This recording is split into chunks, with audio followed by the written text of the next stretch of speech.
Israël se prépare à entrer au Liban par voie terrestre, l'armée israélienne changeant les règles du jeu. Cela inclut l'élimination du chef du Hezbollah, Sheikh Hassan Nasrallah, lors d'une frappe aérienne menée vendredi après-midi à l'aide de plus de 80 bombes de destruction de bunkers pesant plus d'une tonne chacune.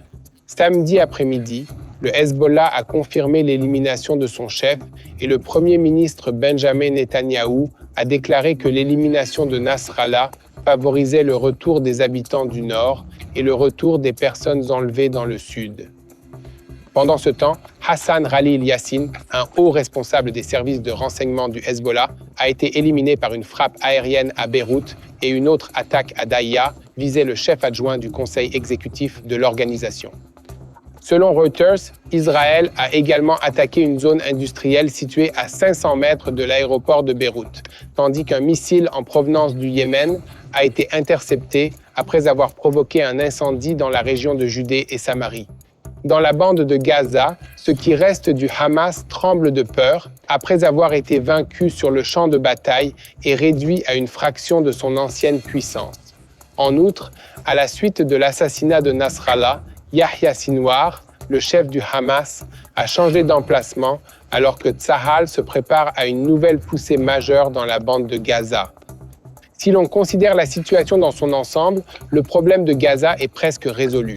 Le problème du Hezbollah est en passe d'être réglé et le régime iranien n'a plus de mandataires derrière lesquels se cacher et pourrait bientôt devoir se battre pour lui-même. Nous verrons si cela leur plaît. Nous avons eu un week-end chargé, alors plongeons dans les détails. Je suis Yair Pinto et voici votre rapport Boots on the Ground sur ce qui se passe en Israël au 259e jour de la guerre contre l'Iran, le chef de l'Axe du Mal et tous ses mandataires, y compris le Hamas, le Hezbollah, les Houthis et d'autres milices chiites en Irak et en Syrie. Avant de commencer, prenez une minute pour chercher le bouton d'abonnement et cliquez dessus afin de ne jamais manquer un seul épisode de Boots on the Ground sur YouTube. Israël est en train de changer les règles du jeu au Moyen-Orient et de montrer à tous, à nos amis comme à nos ennemis, que nous sommes une force avec laquelle il faut compter. La frappe aérienne qui a éliminé le chef du Hezbollah, le Cheikh Hassan Nasrallah, a été massive à tout point de vue. Elle comprenait plus de 80 bombes à fragmentation, car nous savions que le bunker était solide et que nous devions en être certains.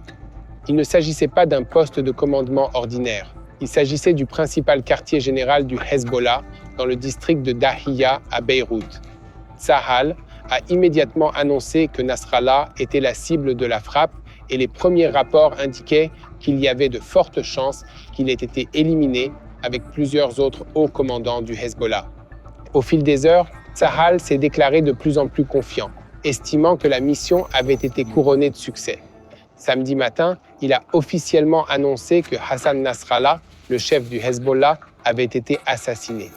Quelques heures plus tard, la confirmation est venue du Hezbollah lui-même sous la forme d'une annonce sur les réseaux sociaux. Le ton de la déclaration du Hezbollah était provocateur, affirmant que la bataille se poursuivrait et que le Hezbollah remplacerait Nasrallah et tous les autres dirigeants qu'il a perdus jusqu'à présent. Il a également déclaré qu'il le faisait en soutien à Gaza et à la Palestine et en défense du Liban et de son peuple. Il va sans dire que le Hezbollah n'a fait aucune déclaration pour s'adresser aux grandes foules de Libanais qui sont descendus dans les rues pour célébrer la nouvelle de la disparition de Nasrallah ou, d'ailleurs, à tous les habitants de la Syrie et d'autres pays du Moyen-Orient qui célèbrent également cette nouvelle. Dans ce contexte, il convient de mentionner que certains analystes ont émis l'hypothèse que ce sont les services de renseignement libanais qui ont donné à Israël les informations sur l'endroit où Nasrallah se trouverait afin qu'il puisse le cibler. Mais comme pour toutes les spéculations de ce genre, nous n'en aurons probablement jamais la certitude. Toutefois, certains détails ont été révélés sur la manière dont cette opération spectaculaire a été menée. L'opération avait pour nom de code New Order et impliquait l'escadron 69, surnommé Maccabée, composé de bombardiers lourds F-15. Dans la vidéo publiée par Tsahal, on entend le commandant de l'armée de l'air, le général de division Tomer Bar, dire aux pilotes après l'attaque « Vous avez apporté une démonstration de victoire. J'espère que nous avons détruit cette organisation terroriste. » Le pilote lui a répondu Nous atteindrons tout le monde et partout, et nous ferons tout ce qui est nécessaire pour que les personnes enlevées et les habitants du Nord rentrent chez eux. À la suite de cette opération historique, l'armée de l'air a procédé à d'autres frappes sur les infrastructures et les dépôts d'armes du Hezbollah dans le quartier de Dahiya, au sud de Beyrouth, et sur l'ensemble du territoire libanais.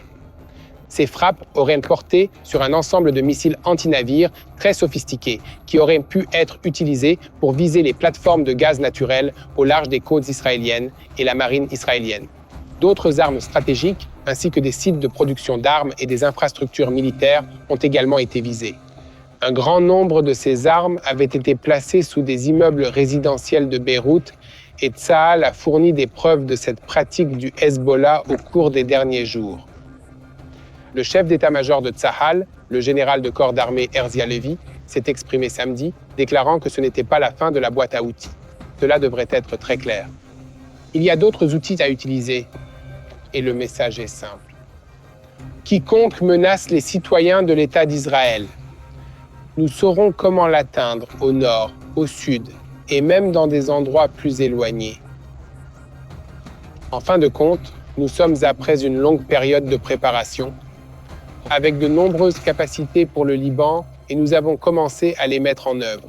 Cette attaque a également été préparée de longue date, et elle est survenue au bon moment et de manière très brutale. Et maintenant, nous passons à la préparation des choses suivantes de manière très précise. Nous sommes à un niveau de préparation maximale dans tous les secteurs. Toutes les forces sont prêtes. Entre-temps, le dirigeant iranien, Ali Khamenei, n'a pas explicitement menacé Israël après avoir confirmé l'élimination de Nasrallah et s'est contenté de dire que le sort de la région serait déterminé par les forces de résistance. Vous pouvez nous soutenir en participant à notre campagne de dons et devenir un partenaire de TBNFR.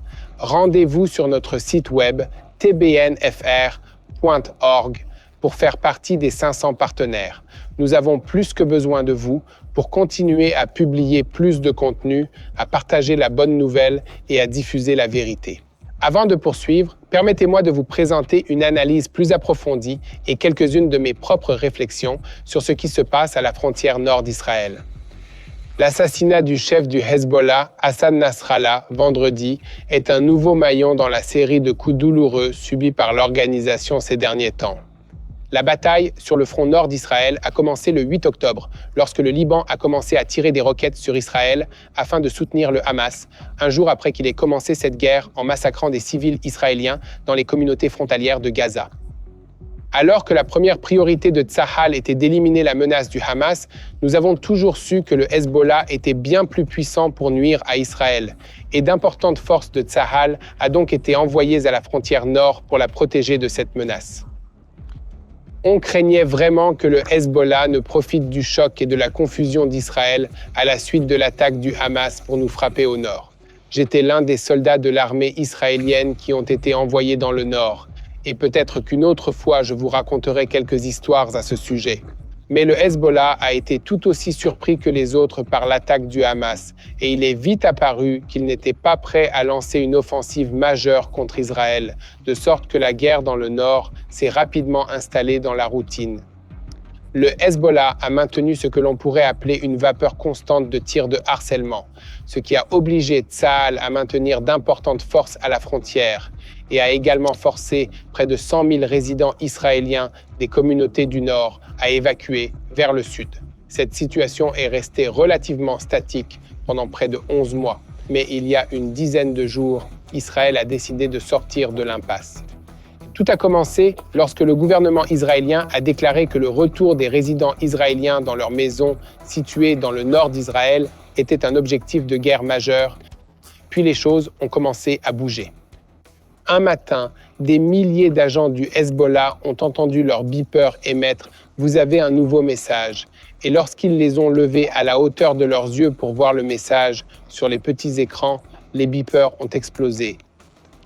Plusieurs terroristes ont été tués et des milliers d'autres ont été blessés, souvent très grièvement. Un jour plus tard, de nombreux autres ont été blessés par l'explosion de talkies détenus par des membres du Hezbollah. Au total, on estime qu'environ 1500 agents du Hezbollah ont perdu l'usage de leurs yeux et de leurs mains ce qui les a rendus inefficaces au combat. 2 jours plus tard, le commandant de la force Radwan, Ibrahim Akil, qui était également recherché par les États-Unis pour sa participation à l'attentat à la bombe contre l'ambassade des États-Unis et la caserne des Marines à Beyrouth l'année de l'attaque, a été éliminé par une attaque israélienne. 16 autres hauts responsables de la force Radwan ont également été éliminés lors de cette attaque.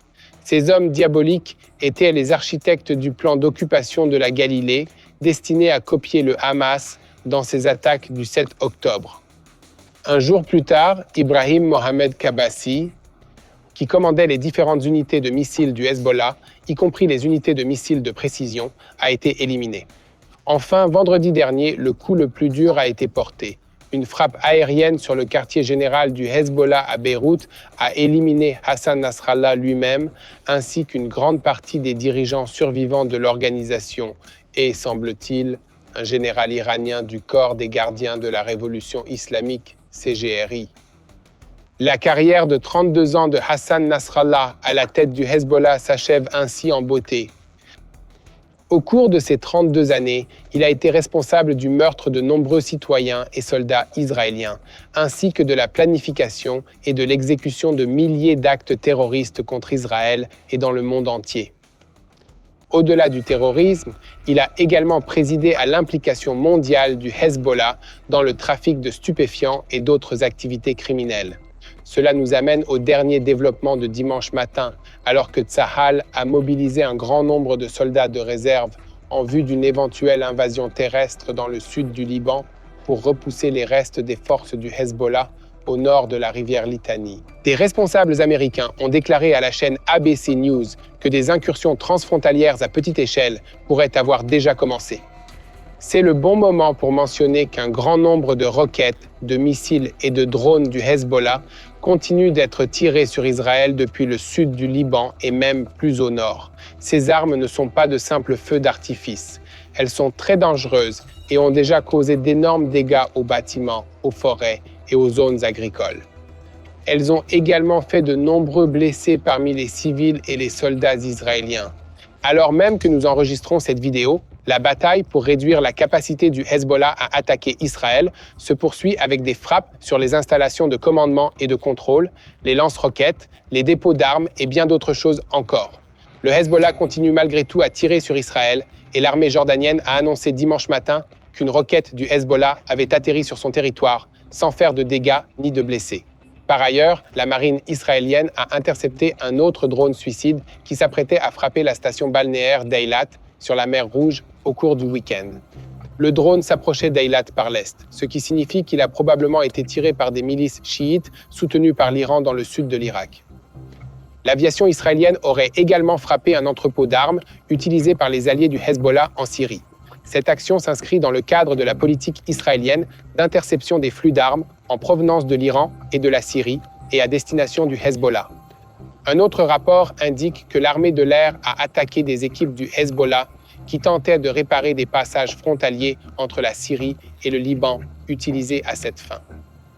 Tsahal a également fait savoir qu'elle n'autoriserait pas les avions en provenance d'Iran et de Syrie à atterrir à l'aéroport international de Beyrouth et au moins un vol commercial en provenance d'Iran et à destination de Beyrouth a fait demi-tour peu après cette annonce samedi. Cette politique s'applique également aux navires en provenance d'Iran et à destination du Liban. Pendant ce temps, les habitants du sud du Liban se déplacent massivement vers le nord pour éviter les combats, créant de nombreux ralentissements et scènes de chaos sur les routes. Jusqu'à présent, au moins 600 000 personnes ont fui le sud et 400 000 autres auraient fui le district de Dahiya, au sud de Beyrouth, qui est un bastion du Hezbollah et qui a été lourdement attaqué par Israël. Il y a donc aujourd'hui environ 1 million de Libanais déplacés hors de chez eux, ce qui ne nous réjouit absolument pas. Ces personnes méritent de vivre en paix dans leur propre maison, au même titre que les habitants du nord d'Israël, et le Hezbollah est responsable du fait qu'elle ne puisse pas le faire. À cet égard, l'armée israélienne a publié samedi une déclaration dans laquelle elle affirme que le Hezbollah a mal évalué la situation. Nous avons choisi une méthode qui nous amène aux résultats existants, à savoir que le Hezbollah a plus de capacités, mais jusqu'à présent, Il a mis en œuvre un dixième de ce qu'il avait prévu parce que nous l'avons pris par surprise. Nous avons endommagé ses importants stocks d'armes et ses capacités de commandement et de contrôle. Ce n'est pas pour rien qu'il a presque cessé de tirer. Nous devrions informer tout le monde de leurs pertes, car elles sont nombreuses. En outre, certains membres de Tsahal estiment que le successeur de Nasrallah ne sera pas un personnage unique, mais plutôt un certain nombre de partis qui se répartiront les règles militaires, civiles et organisationnelles, tant à l'intérieur qu'à l'extérieur. L'armée israélienne a publié une déclaration à ce sujet, indiquant que ceux qui ont été éliminés au sommet du Hezbollah ont déjà un troisième et un quatrième remplaçant et que nous les étudions également afin de les éliminer. Ainsi, samedi soir, Tsahal a frappé Hassan Khalil Yassi, l'un des hauts responsables survivants des unités de renseignement du Hezbollah.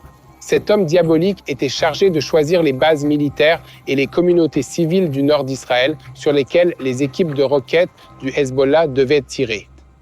Selon Tsahal, il a été très occupé ces derniers jours, mais il ne dirigera plus jamais de tir sur les Israéliens. Les unités de guerre cybernétique de Tsahal ont également réussi à pirater le système de contrôle du trafic aérien de l'aéroport international de Beyrouth et a ordonné à un Boeing 747 de la compagnie aérienne iranienne Qassam Air, qui se rendait de Téhéran à Beyrouth, de faire demi-tour. Cette ligne, qui relie régulièrement l'Iran et le Liban, serait utilisée pour faire passer des armes au Hezbollah, et Israël a fait savoir que cela ne serait plus toléré.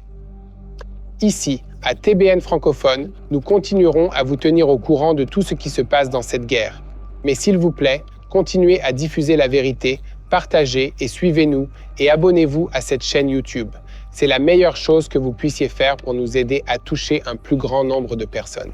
Et si vous souhaitez recevoir d'autres vidéos comme celle-ci, envisagez de faire un don financier en vous rendant sur notre site web à l'adresse tbnfr.org/don ou cliquez sur le bouton Donner sur YouTube. Merci de nous aider à partager la vérité sur ce qui se passe en Israël.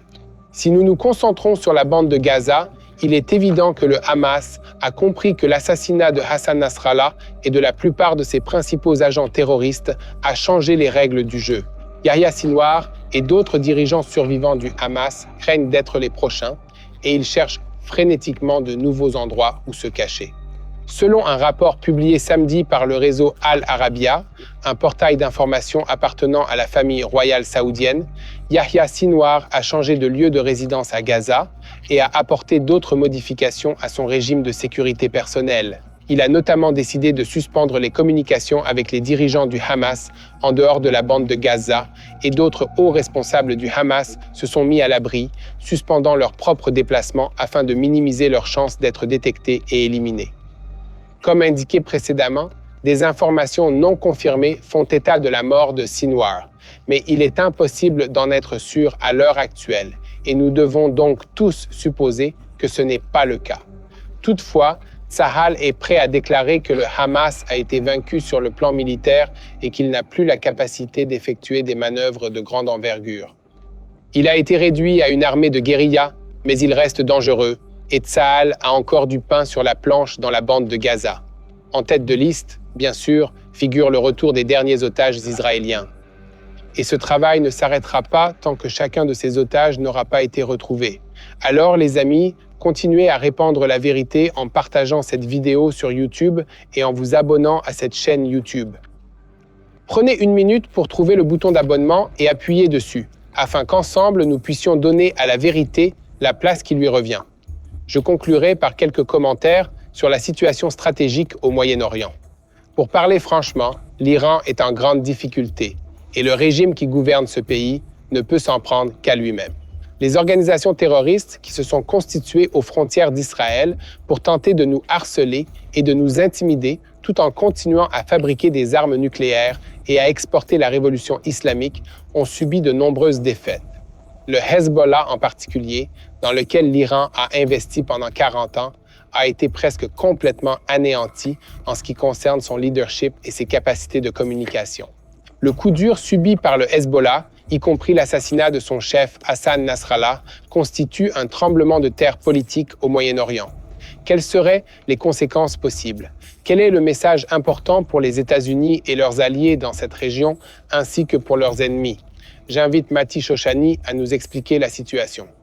Merci, Yair Pinto. Ce sont en effet des questions difficiles.